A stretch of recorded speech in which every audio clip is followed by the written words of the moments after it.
Buenos días.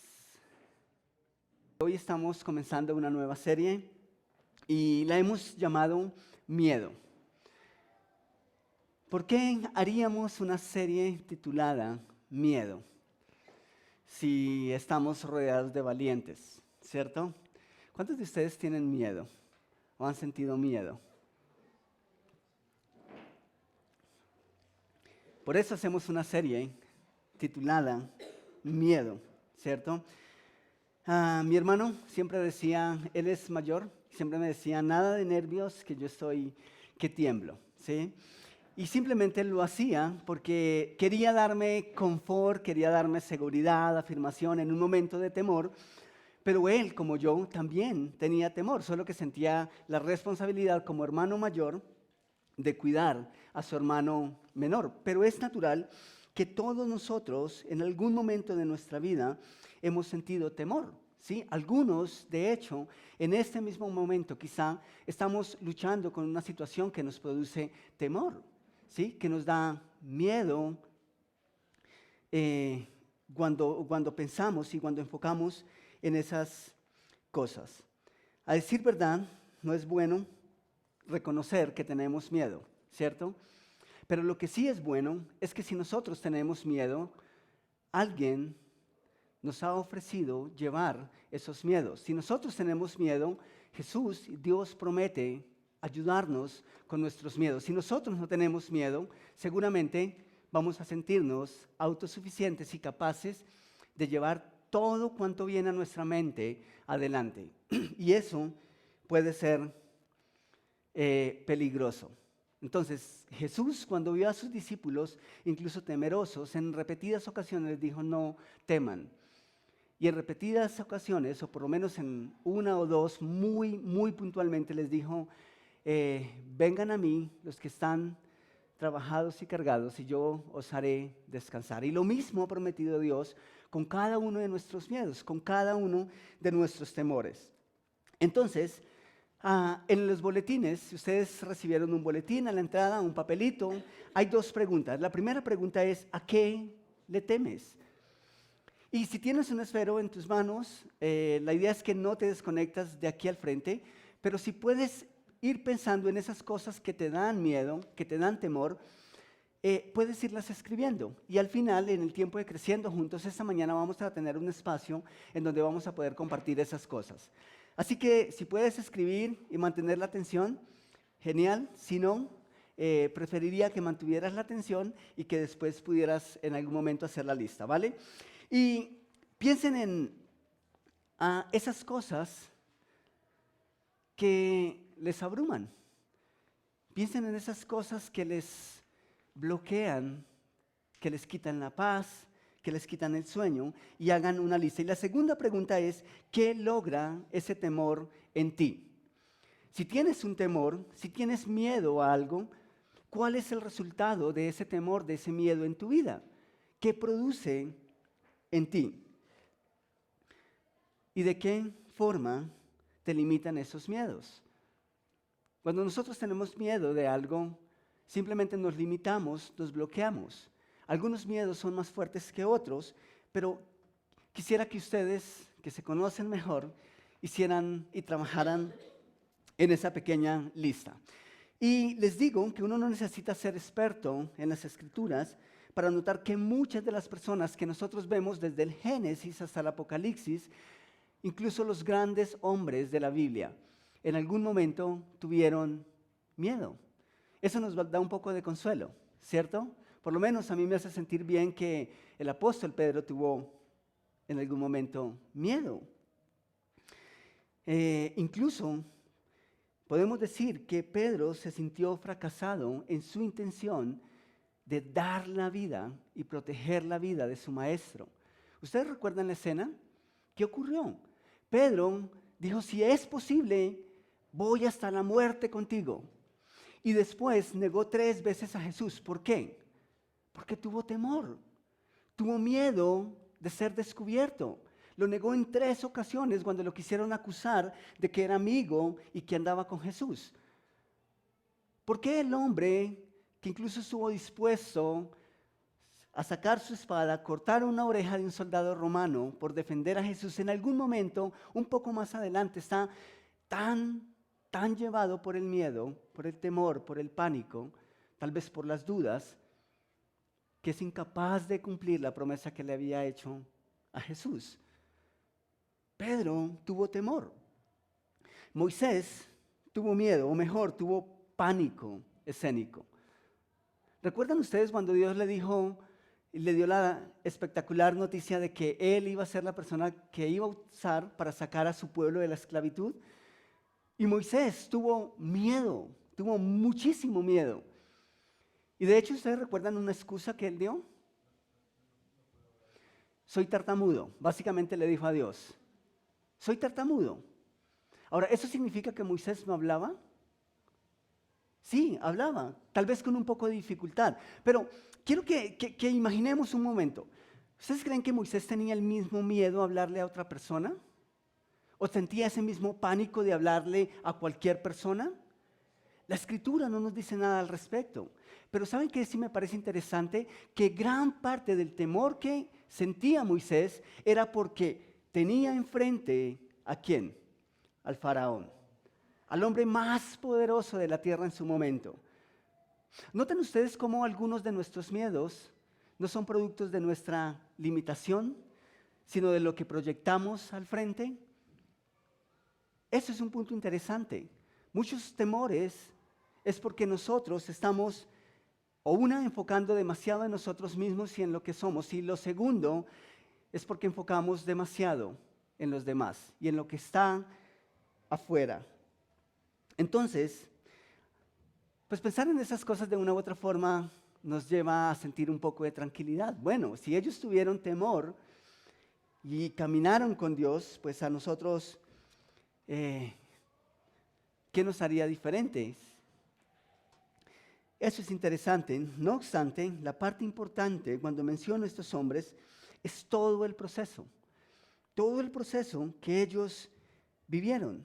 No es que ellos tuvieron miedo, sino que necesitamos comprender cómo ellos superaron esos miedos y cómo es que Dios los guió en un proceso en donde finalmente ellos no solamente lograron pasar ese lago, sino que estando del otro lado aprendieron la lección.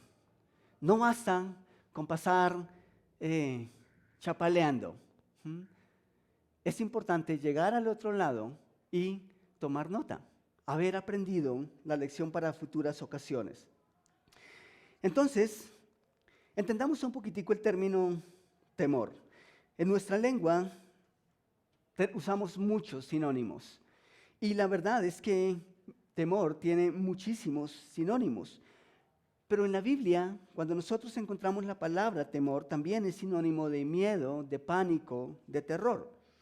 Lo interesante es que existen, según el contexto, dos interpretaciones para la palabra o el término temor, dos significados según el contexto.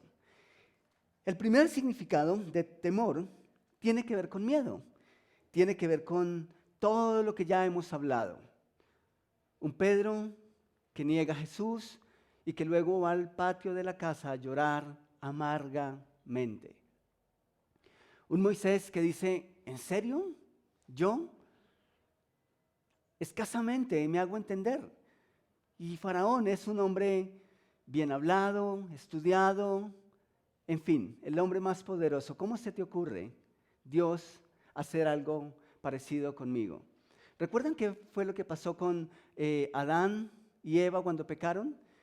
La Biblia dice que tuvieron miedo y ese miedo los llevó a esconderse de la presencia de Dios. Ese es el primer significado de miedo.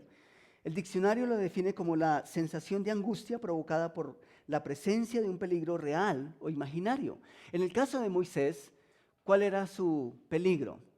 Faraón, ¿cierto? Otra definición que nos da el diccionario es el sentimiento de desconfianza que impulsa a creer que ocurrirá un hecho contrario a lo que se desea. Lo interesante es que muchos de esos temores son imaginarios. Muchos de esos miedos a veces son producto de nuestra propia imaginación y ni siquiera son reales. Entonces vamos a mirar algunos textos. En Isaías capítulo 41, versículo 10, respecto a este temor, Dios dice, no temas porque yo estoy contigo. Cuando tienes miedo, cuando tienes terror, Dios dice, no temas porque yo estoy contigo. No desmayes porque yo soy tu Dios que te esfuerzo. Siempre te ayudaré, siempre te sustentaré con la diestra de mi justicia. Eso es interesante. ¿Con qué brazo Dios nos sostiene? Con su diestra. Eso es interesante. Por naturaleza, nuestro brazo, nuestra mano derecha es nuestro brazo fuerte, ¿sí o no? Y no es de casualidad, es el que más usamos. Así que es el brazo hábil. Y Dios dice exactamente lo mismo. Yo te sostengo de una manera simbólica, hace uso de su brazo. No es que Dios tenga brazos, sino que es una expresión bíblica para darse a entender en la forma en que entendemos nosotros. Y dice, te sostengo con mi brazo derecho. O sea, por eso no debes tener pánico, ni terror, ni miedo. En Josué capítulo 1, versículo 9, Dios dice, mira que te mando que te esfuerces y seas valiente. Y luego le dice, no temas ni desmayes, porque Jehová tu Dios, ¿qué hará? Estará contigo en donde quiera que vayas. Aquí me interesan algunos términos. Dice, si hay temor, si hay miedo, ¿qué va a ocurrir? Vamos a desmayar, vamos a desistir, vamos a retroceder, vamos a dar un giro y vamos a cambiar de dirección. Así que el miedo, lo que Dios dice es, no nos va a dejar ir en la dirección que Él nos ha señalado. Por eso es negativo. Ese miedo es negativo, ese temor es negativo. Pero por otro lado tenemos el temor con un significado positivo. ¿Y qué es ese temor? Tiene que ver con reverencia. El siguiente significado para temor en la Biblia es reconocimiento y respeto a Dios como resultado de conocer su majestad, su soberanía y su santidad. Ese es el otro significado de temor. Así que cuando Dios se dirige a la humanidad, Él no quiere que nosotros tengamos miedo. Él no es un Dios que quiere y que espera que nosotros hagamos cierta cosa por miedo a Él, sino más bien por respeto. Eso es diferente. Lo primero, deshonra a Dios. Lo segundo, honra a Dios. Ustedes que son padres, imagino que lo han experimentado y pueden hacer esa lectura cuando sus hijos simplemente hacen lo que tienen que hacer porque tienen miedo del castigo, ¿cierto? Y esa es la idea de Dios que muchas personas proyectan. Si no haces eso o si lo dejas de hacer, Dios, ¿qué va a hacer? Te va a castigar. Ese es miedo de terror. El segundo es, no lo hago porque amo a Dios, porque lo respeto y quiero darle reverencia. Y ese es el tipo de temor del cual Dios quiere que nosotros lo hagamos parte de nuestra vida. A menudo nosotros lo confundimos respeto con miedo, ¿cierto? Es muy, muy usual que lo confundimos. ¿Y qué dice Dios acerca de este temor? En Proverbios capítulo 1, versículo 7, dice, el temor del Señor es el principio del conocimiento. ¿Notan que hay una diferencia? Este temor, Dios incluso nos invita a alimentarlo y a encontrarlo en nuestra vida. Dice, el temor del Señor es el principio del conocimiento. Los necios desprecian la sabiduría y la disciplina. Y Salmo 111, 10, dice, el temor del Señor es la base de la verdadera sabiduría. O sea, si tú conoces a Dios, si tú lo respetas, si le das honra, vas a ser una persona sabia. Pero si en cambio haces o dejas de hacer, porque estás, como dicen los chicos, paniqueado, no vas a lograr absolutamente nada. Entonces, como podemos notar, el primer temor es malo, es negativo. El segundo es bueno y de hecho Dios lo demanda de nosotros. De hecho, si nosotros tuviéramos este tipo de temor por Dios, el respeto por Él, no tendríamos el primero. ¿Sí me hago entender? Si nosotros alimentamos el temor a Dios en nuestro corazón, el que es noble, el que es santo, el segundo desaparecería. Tendría que desaparecer. Proverbios 1:7 nos dice: el temor del Señor es la base del verdadero conocimiento, pero los necios desprecian la sabiduría. Esta mañana, en forma de introducción, estaremos considerando uno de los mayores temores. Y digo que es uno de los mayores temores porque de alguna manera es la base de cada uno de los temores con los que nosotros luchamos. Y es el temor a fracasar. Es el temor a fracaso. Es el temor a emprender un sueño. Es el temor incluso a caminar con Dios. Es interesante que a veces nos da miedo andar con Dios y por eso muchas personas ni siquiera quieren acercarse a Dios, porque dicen, no, eso no es para mí. Pero nuestra vida está llena de temores a no tener la medida, de temores a no tener la capacidad, a no contar con lo que se necesita. Así que vamos a estar hablando de eso un poco. ¿Quién de ustedes no tiene miedo a cometer un error? ¿Los tenemos? Sí. ¿Quién de nosotros no tiene miedo a caer, a fallar, a perder tiempo y recursos, a no cumplir las expectativas, a no dar con el objetivo? Pero aún peor que eso, ¿quién de nosotros no tiene miedo a fallar una vez más? Eso es algo que nos marca. Cuando una persona ha caído, o ocurren dos cosas: tiene la experiencia para levantarse, o tiene los ecos emocionales que le dicen, va a volver a ocurrir. Y la idea es que nosotros, tomados de la mano de Dios, superamos todos esos miedos. Es posible que cada uno de nosotros ha estado alguna vez en ese escenario incierto, deprimente y oscuro. Y es posible que eso mismo nos impida caminar y dar nuevos pasos. Es posible que nos quedamos presos de los fracasos. Eso ocurre de tal manera que no logramos despegar de nuevo. Entonces, vamos a mirar el primer punto en sus boletines, el primer tipo de temor. Temor como miedo, como cobardía, como pánico. Y quiero introducir algo que nos ayuda con este punto. Si nosotros tenemos miedo al fracaso, el fracaso ya está asegurado. Si nosotros tenemos miedo al fracaso, podemos dar por hecho que ya fracasamos. No existe otra forma más acertada de abrazar el fracaso que sintiendo miedo por él mismo. ¿Saben por qué? Porque cuando nosotros más le huimos al fracaso, más cerca está de nosotros. Esa es una realidad. Muchas personas han vivido y han luchado toda su vida con dar un paso, pero tienen miedo a darlo en falso, tienen miedo a fracasar. ¿Y saben qué ocurre? Fueron fracasados toda la vida, en su sentir.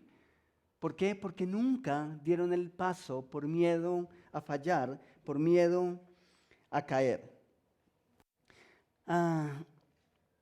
Echemos un vistazo a uno de los personajes que tuvo demasiado miedo.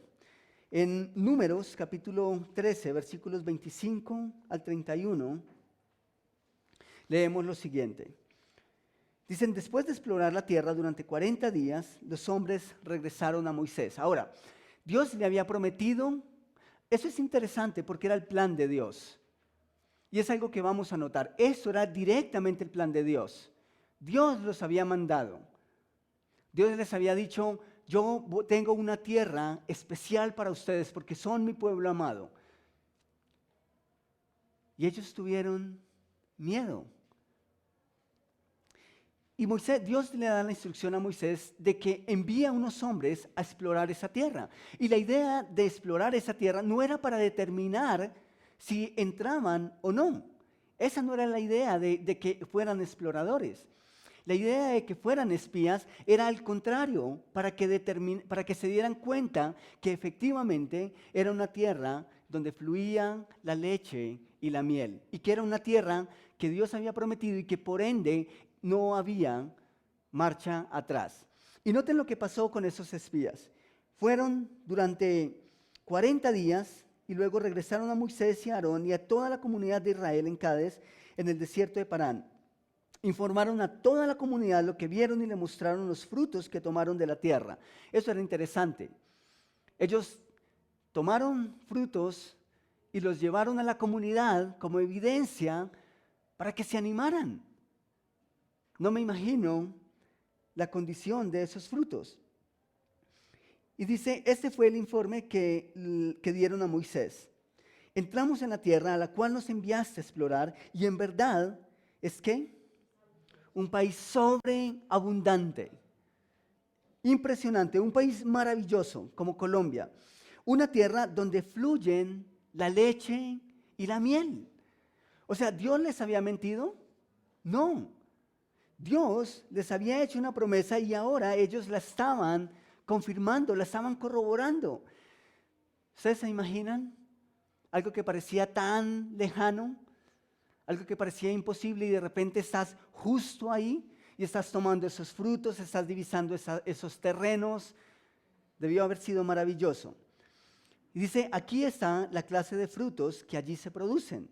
Versículo 28, sin embargo, pero, los benditos peros de nuestra vida, sin embargo, el pueblo que la habita es ¿qué? Es poderoso. Y sus ciudades son grandes y fortificadas. Hasta vimos gigantes allí, los descendientes de Anat. Los amalecitas viven en Negev y los hititas, los jebuseos y los amorreos viven en la zona montañosa. Los cananeos viven a lo largo de la costa del mar Mediterráneo y a lo largo del valle del Jordán. O sea, ¿notan ahí cómo empieza a cambiar el panorama? Tienen los frutos, evidentemente la tierra es abundante, es maravillosa, pero hay un pequeño problema. Los habitantes de esa tierra. ¿Eso fue lo que Dios les mandó a hacer? ¿A que se fijaran en los habitantes de esa tierra? Posiblemente para que detallaran una estrategia militar, una estrategia de guerra. Pero noten lo que ellos dicen un poco más adelante. Vamos enseguida a tomar la tierra, dijo Caleb. De seguro podemos conquistarla. ¿Pero qué dijeron los demás? Pero los demás hombres que exploraron la tierra con él no estuvieron de acuerdo. No podemos ir contra ellos. Son más fuertes que nosotros. ¿Aparece el miedo? ¿Y qué produjo el miedo en ellos? Lo que tenían enfrente, ¿cierto? Es interesante que esa era una instrucción directa de Dios, pero aún así ellos tuvieron miedo. 3 aspectos interesantes que necesitamos resaltar. El primero, ten claro quién es el que te ordena. De ahí depende todo. Ten claro quién es el que te manda. Ten claro quién es el que te ordena. Ten claro a quién estás obedeciendo. Lo primero que necesitamos hacer en nuestra vida para enfrentar una meta, un nuevo propósito, es entender quién lo coloca en nuestro corazón. Es entender a quién estamos obedeciendo. Ahora, esto no es difícil de comprender. ¿Saben? Porque muchas de las veces que tenemos miedo de fracasar es porque sentimos que las circunstancias son adversas, que no tenemos la capacidad de enfrentarlas y que son más grandes que nosotros mismos. Pero ¿saben en ese contexto por qué podemos decir que el temor, que el miedo que sintieron los compañeros de Caleb era malo? Por lo que hay detrás. ¿Quién los había mandado? ¿Quién les había pedido que fueran? ¿Quién les había dicho que esa tierra iba a ser para ellos independiente de las personas que lo habitaran? Era Dios. Así que, ¿a quién estaban desobedeciendo en realidad? ¿Será de verdad que ese pueblo era más fuerte que ellos? No, ese pueblo no era más fuerte que ellos. Pero desafortunadamente, ellos empezaron a tener miedo, y ese miedo era malo porque imposibilitaban que ellos obedecieran y que cumplieran el plan de Dios. Así que, como dijo Mark Twain, haz lo correcto y nunca te equivocarás. Haz lo correcto y nunca te equivocarás. Nosotros tenemos miedo a equivocarnos, ¿sí o no? Sí. Pero si Dios es el que nos ordena, ¿Dios se equivoca? No, nunca se va a equivocar. Así que si nosotros en realidad confiamos en Dios, escuchamos su voz y lo que queremos hacer, todas las cosas que soñamos con lograr, es porque Él las ha puesto en nuestro corazón, ¿por qué deberíamos tener miedo? ¿A quién estamos obedeciendo? Pero si en cambio nosotros estamos escuchando nuestro propio corazón, el cual es egoísta y más perverso que todas las cosas, dice Dios,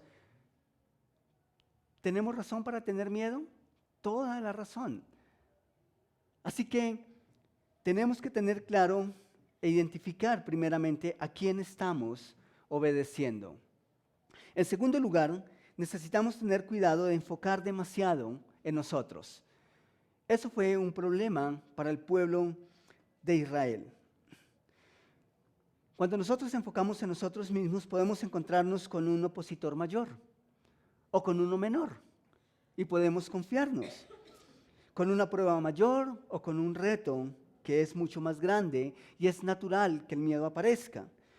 O podemos encontrarnos con uno menor y podemos ir a la batalla completamente confiados en nosotros mismos. En el caso de Israel, ciertamente esos hombres eran guerreros, eran hombres militares. Es posible que los habitantes de esas tierras que habían sido prometidas fueran descendientes, por ejemplo, de Goliat. ¿Recuerdan lo que dice la Biblia acerca de Goliat? El gigante Goliat. Es posible que lo que ellos vieron efectivamente si eran por lo menos hombres más grandes. De hecho, la Biblia dice que Saúl sobrepasaba, por lo menos su cabeza estaba por encima del hombro de los hombres de estatura promedio. Entonces, es posible que esos hombres en realidad eran grandes. Eso podía ser cierto, pero también era cierto, más que lo anterior, que Dios mismo lo había ordenado y que Dios lo había prometido.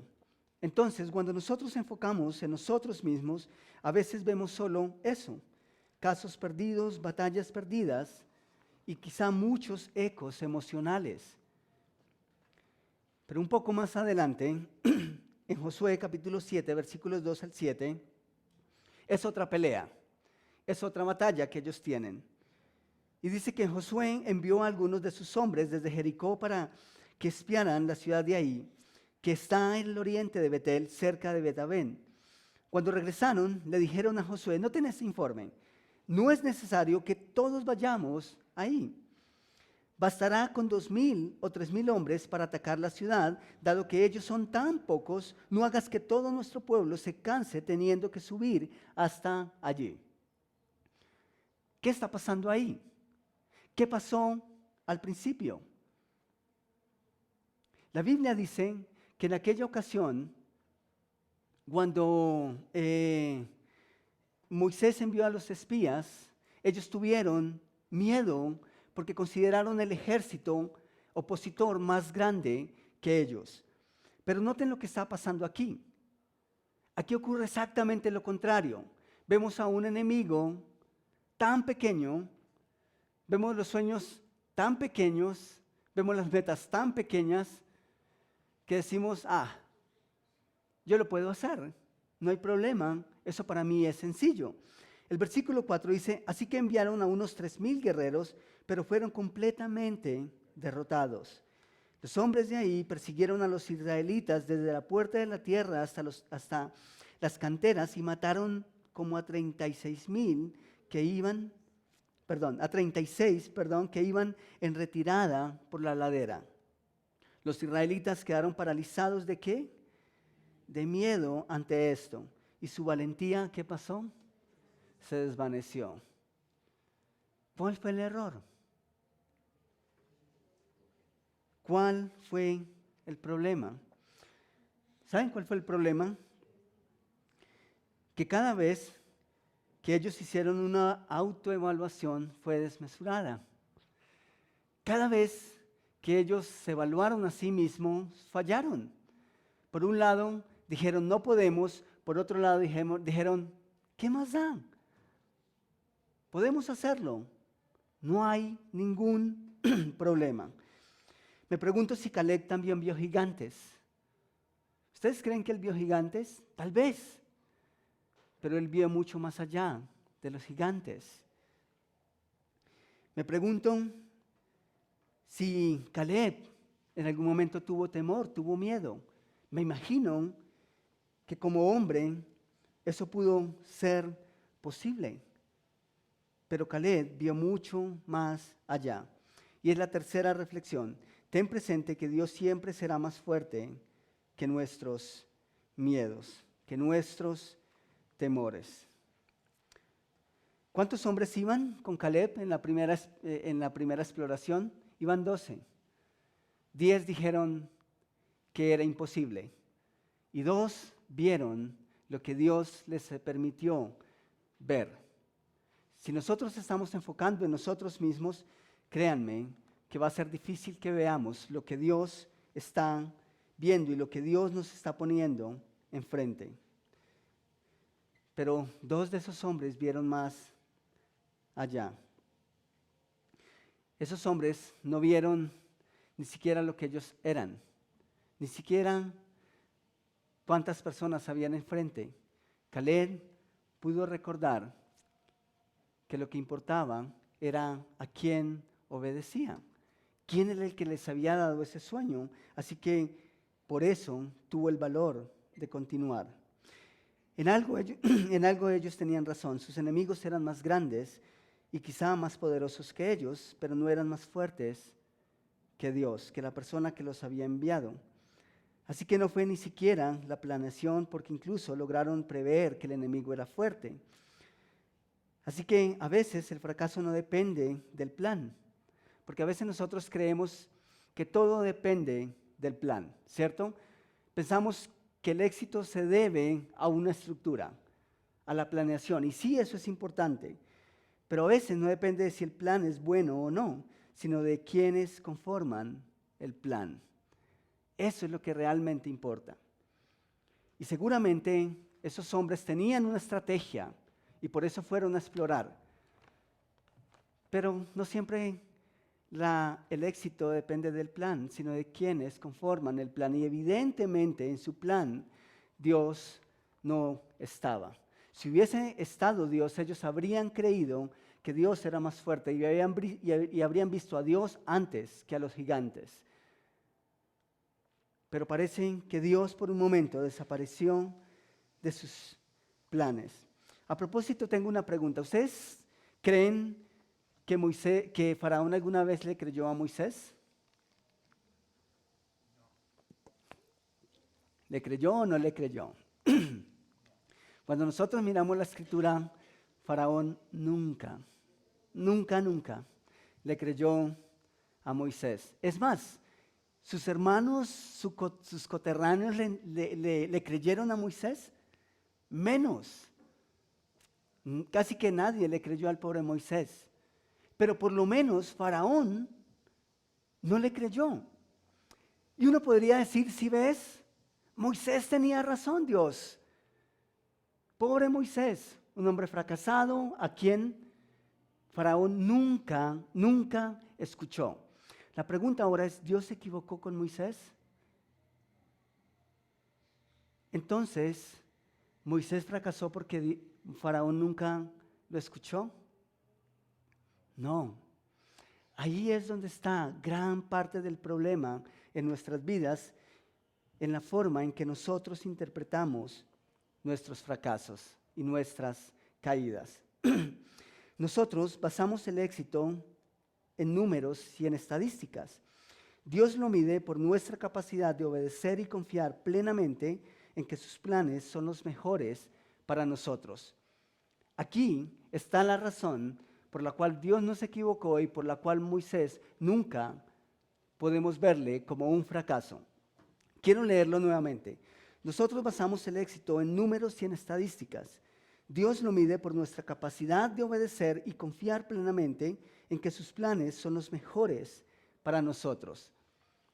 ¿Sí es entendible? A veces nosotros decimos, pero es que Dios me puso a ser pastor y mira, no tenemos la iglesia más grande. No hay personas que en la gráfica se vea que están llegando a Jesús. Y esa es parte de nuestra meta. Pero saben, en primer lugar, mi éxito como hijo de Dios depende de mi capacidad de obedecerle, independiente de los resultados. Los resultados no siempre son mi responsabilidad. Mi principal responsabilidad delante de Dios es obedecerle. De los resultados se encarga Él. Muchas personas ven nuestras vidas y dicen, ¿en serio sigues persistiendo en eso? Pero mira, no ha pasado nada. ¿A quién estás obedeciendo? Si tú estás obedeciendo a las personas, seguramente te vas a retractar. Vas a dar un paso atrás y vas a decir, ustedes tienen razón, no soy para esto, no estoy dando fruto. Pero si nosotros obedecemos a Dios, ahí está nuestro éxito. Y seguramente no todas las personas van a ver exactamente lo mismo.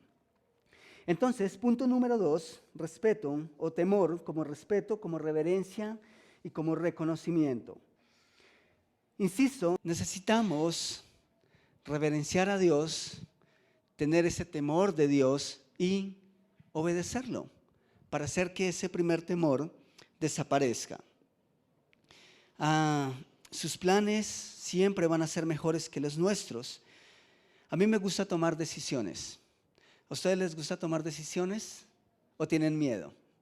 Tienen miedo algunas veces de tomar algunas decisiones, ¿cierto? En mi casa hay decisiones que yo quiero tomar y estoy casado. Entonces mi esposa, a veces tenemos diferencias y entramos en un momento de lucha y a veces estoy muy frustrado porque no puedo tomar una decisión.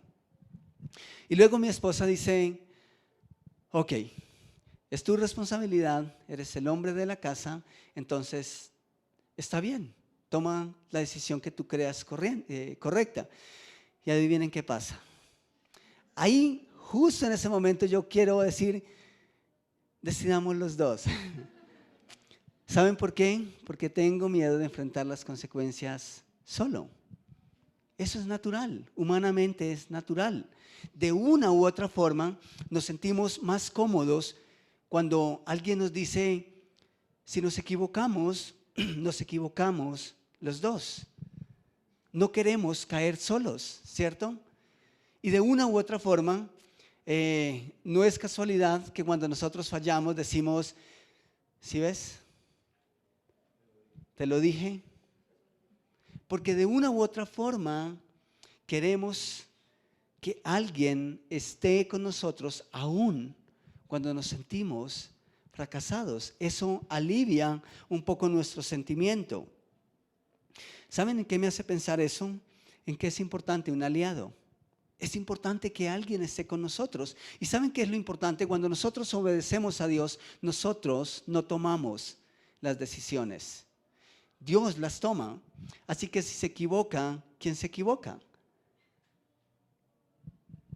¿Podemos decir que Dios se equivoca? No. ¿Cómo entonces vamos a poder llamar a algo fracaso cuando hemos obedecido a Dios? No hay forma de que eso ocurra. Escuchen lo siguiente. En Proverbios 11, versículo 14, Dios dice, sin liderazgo sabio, la nación se hunde. La seguridad está en tener muchos consejeros. Eso es interesante. Dios dice, es importante que tú tengas un cómplice. Es importante que tú no seas un llanero solitario, que busques consejo, que busques apoyo, que busques ayuda. Porque seguramente cuando estés o cuando te sientas fracasado, vas a querer levantar la mirada y decir, ¿quién está conmigo? Así que buscar consejo es importante. No busques a quien culpar, sino un aliado. Eso es diferente. A veces buscamos a quién culpar. Esa no es la idea. La idea es que busques un aliado. ¿Y qué tal si ese aliado es Dios mismo? ¿Qué tal si ese aliado es Dios mismo? En Proverbios capítulo 3, versículos 5 al 8 dice: confía en el Señor con todo tu corazón. ¿Y qué? Y no dependas de tu propio entendimiento. Yo me atrevería a decir que la raíz de nuestras caídas es esta, en que nosotros confiamos demasiado en nuestro propio entendimiento y no dependemos completamente, no confiamos completamente con todo nuestro corazón en Dios. Busca su voluntad en cuanto, en todo lo que hagas, y Él te mostrará cuál camino tomar. Antes de experimentar la caída, antes de tener y experimentar con esos sentimientos, ¿no es más fácil hacer esto? Abandonarnos completamente a la voluntad de Dios y preguntar: ¿qué es lo que quieres para mí? Señálame el camino. Dice el versículo 7, no te dejes impresionar por tu propia sabiduría. En cambio, teme al Señor y aléjate del mal. Entonces darás salud a tu cuerpo y fortaleza a tus huesos. Nada peor que luchar con sentimientos de inferioridad, con sentimientos de derrota y fracaso. Naturalmente sentimos miedo de caer y de estar solos. Peor aún, de caer y no poder levantarnos de nuevo. En el caso del apóstol Pedro, enfrentó un momento difícil, cayó e imaginó que sus sentimientos de fracaso lo iban a llevar a la derrota, al punto incluso de llorar amargamente. ¿Y saben ustedes quién lo buscó después? Jesús. ¿Y saben ustedes quién lo había invitado a ese plan? ¿Quién lo había llamado? Jesús. ¿Creen ustedes que al final de la vida Pedro se sintió fracasado? No. ¿Quién lo había llamado? No importan las caídas. Si tenemos a Dios como aliado, Él siempre va a estar ahí para levantarnos de nuevo. Cuando caemos, tenemos la esperanza siempre de volver a levantarnos si es que estamos de la mano con Él. Cuando estamos de la mano de Dios, los fracasos pueden o no venir desde nuestra perspectiva, pero estos mismos nunca serán una pieza final en nuestra vida. Eso es importante que nosotros lo tengamos en cuenta. Para Dios, nuestros fracasos no cuentan igual que nosotros los contamos.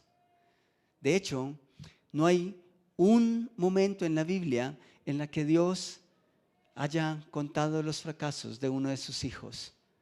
Dios no lleva esas cuentas, nosotros sí las llevamos, pero Dios nunca lo hace. Así que por más duro que nosotros experimentemos y podamos sentir que es un fracaso, eso nunca va a ser un punto final en nuestras vidas. Con Dios siempre tenemos la libertad, la esperanza de encontrar algo nuevo. ¿Quién mide entonces nuestros fracasos? Si realmente nosotros seguimos de la mano de Dios, Él no lo va a hacer y nunca lo hará. Entonces, ¿qué importa si caemos o no? Y eso no es algo arrogante, eso no es un sentimiento de ¿a quién le importa? Porque efectivamente le tiene que importar a alguien. Es un sentimiento de confianza en Dios. Si Él no cuenta nuestros fracasos, nuestras caídas, ¿qué más da? ¿Por qué debiéramos estar tan preocupados? Si Él no lo hace, nada más tiene relevancia en nuestra vida y nada más debe tenerla. Así que si pudiste hacer la lista mientras, quiero que inclines tu rostro y pienses en esa lista. Y que tengamos un momento de oración juntos esta mañana. Si quieres, puedes echarle un vistazo a esa lista.